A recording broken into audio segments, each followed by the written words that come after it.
Hello everyone and welcome to the SBI Securities Weekly Wrap podcast. So first, let's discuss how the markets have been in the week gone by. Indian equity markets ended higher for the week, with benchmark indices Nifty 50 and Sensex ending 1.2% and 0.9% higher respectively. The broader markets outperformed, with BSE mid-cap and small-cap indices gaining 4% each. Sectorally, all the indices on BSE ended in green. The PSU index rallied 5.4% week on week, followed by the Consumer Durable Index, which ended 5% higher on the back of robust demand for summer appliances such as ACs, coolers, refrigerators, and fans. The 4Q FY24 earnings season dominated the market sentiment.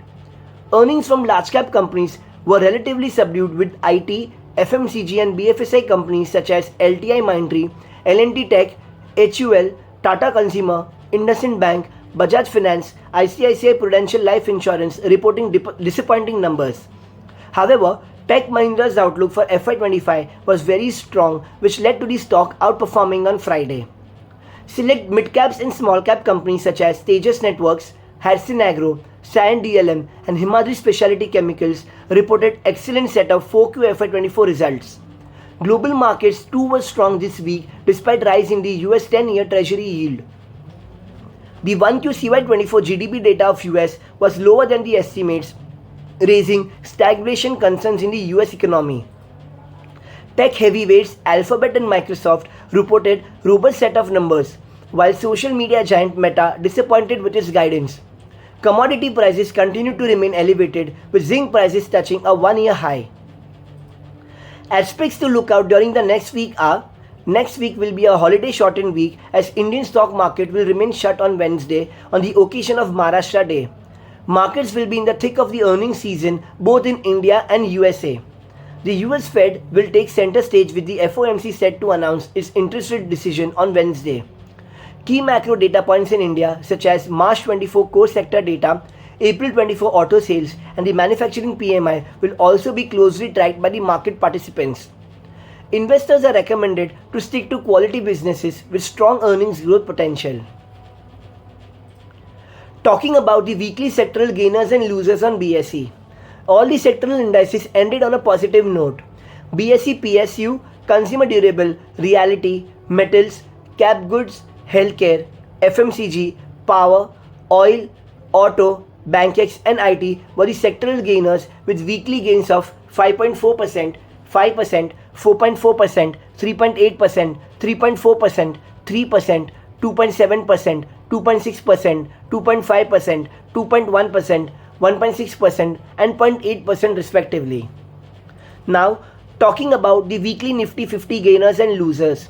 The top gainers in Nifty 50 during the week were Axis Bank, Divi's Laboratories, Tech Mahindra, SBI, and Hero MotoCorp, while top Nifty 50 losers were Kotak Mahindra Bank, Bajaj Finance, Tata Consumer, IndusInd Bank, and HDFC Life. Now moving on to, let us take a check on some key monitorables. For the week, FI's net sold rupees 1050.2 crores, while DI's net bought rupees 20,796.2 crores respectively. Brent crude increased 2.6% week on week to $89.5 per barrel during the week. US 10-year bond yield spiked to 4.7%, highest in 5 months, as private consumption expenditure PCE remained elevated at 3.7% in 1Q CY24 versus expectation of 3.4%. Now, talking about the key domestic and international economic news. The US economy in 1Q CY24 grew at the slowest pace in 2 years. The US GDP grew 1.6% QOQ, missing consensus street estimate of 2.4% growth. The slowdown in growth was led by deceleration in consumer spending and exports and softer state and federal government spending. Now moving on to the corporate development, where we'll be majorly discussing about the companies who declared their quarterly earnings during the week. So first one we have is Reliance Industries.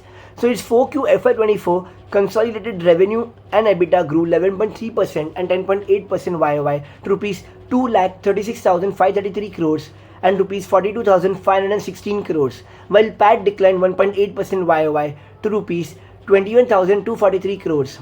EBITDA margin remained flat at 17.7% versus 17.74% YOY.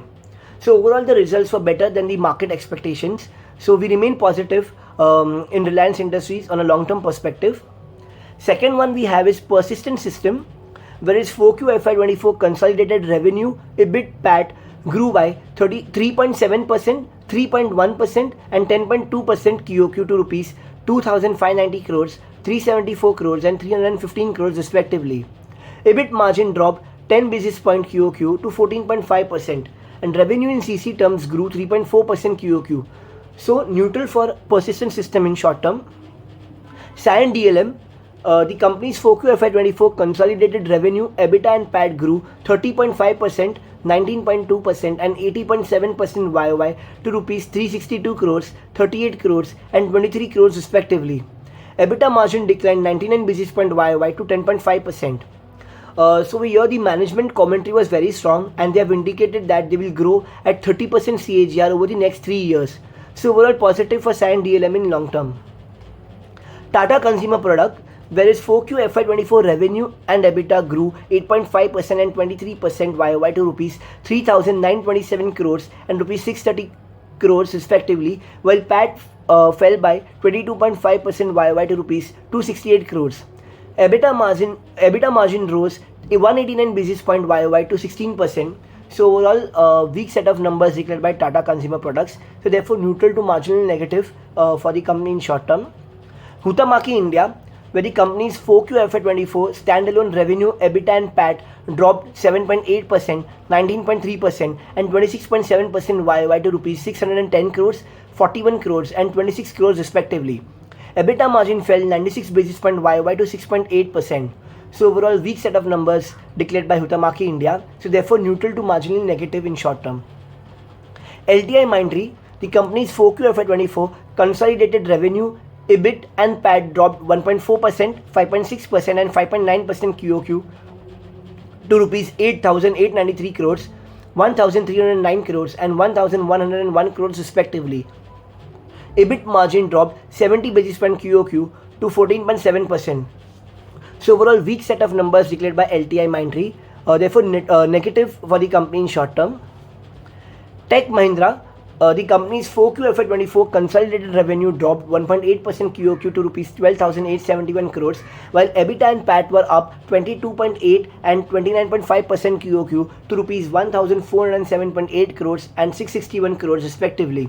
EBIT margin improved 200 basis point QOQ to 7.4%. So overall the numbers were weak as compared to market expectations. However, the commentary given by the management was very positive and they expect the margins to double from 7.5% to 15% over the next 3 years. So overall positive for Tech Mahindra in long term. HUL, so the company's 4Q FY24 consolidated sales were flat YOY at rupees 15,210 crores, while EBITDA and PAT slipped 1.1% and 1.5% YOY to rupees 3,535 crores and rupees 2,561 crores respectively. Volume growth stood at 2% YOY. So HUL reported weak set of numbers as compared to the market expectations, therefore marginally negative for HUL in short term. Moving on to Macrotech Developers, whereas 4Q FY24 consolidated sales and EBITDA grew 23.4% and 35.7% YOY to rupees 4,019 crores and rupees 1,047 crores respectively. PAT fell 10.6% YOY to rupees 667 crores. EBITDA margin rose 235 basis point YOY to 26.1%. So overall mixed set of numbers declared by Macrotech Developers. So the stock will remain in focus.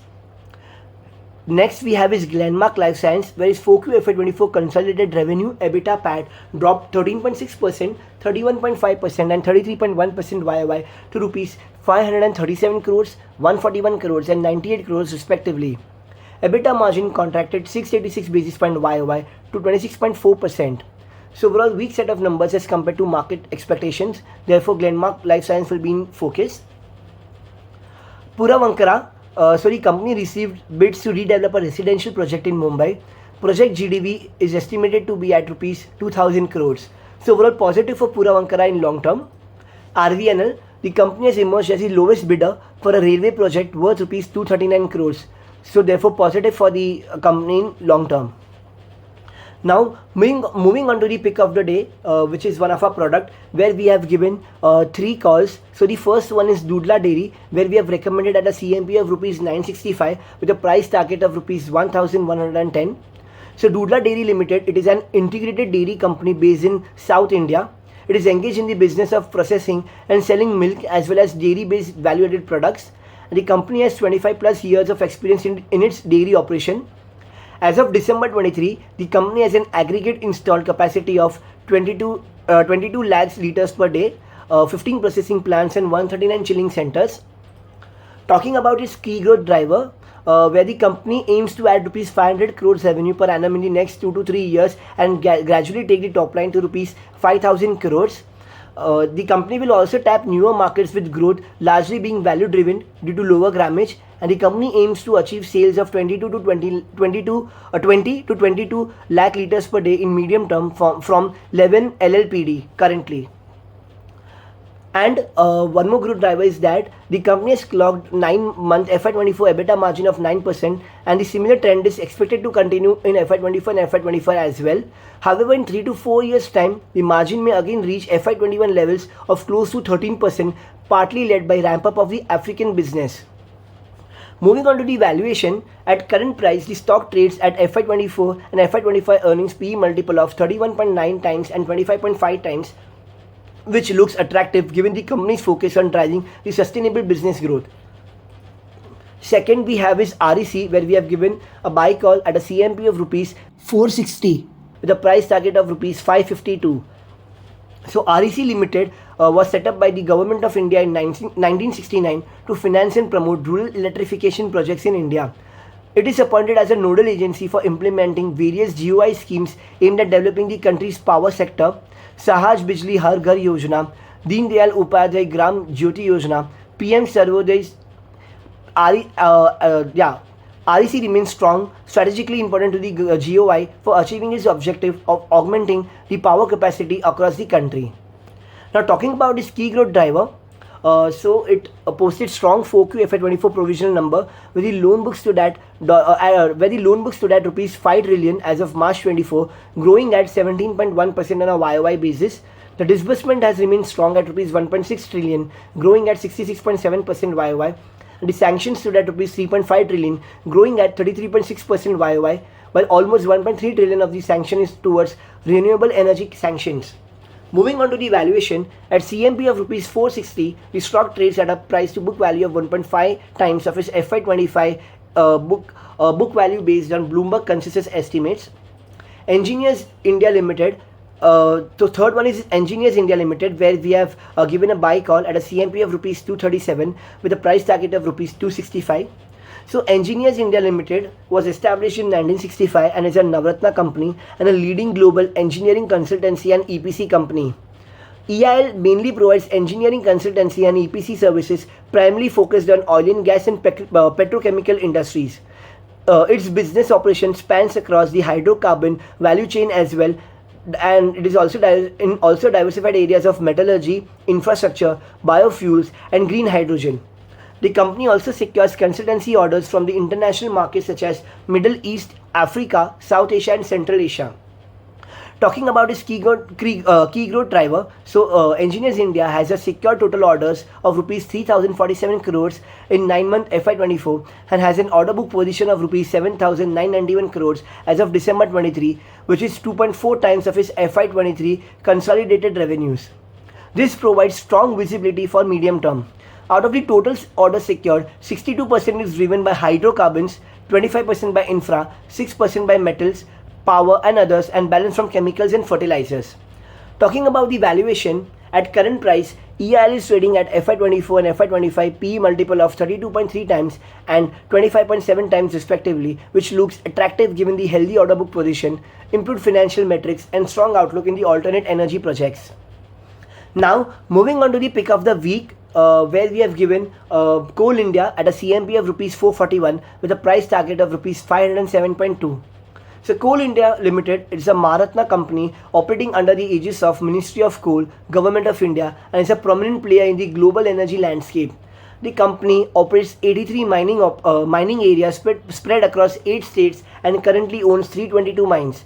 including 171 open cast, 138 underground, and 13 mixed mines.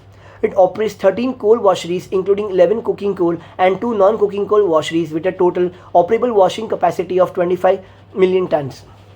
Talking about its key growth driver, so the company targets to achieve a production volume of 838 million tons and 1000 million tons for FY25 and FY26 respectively.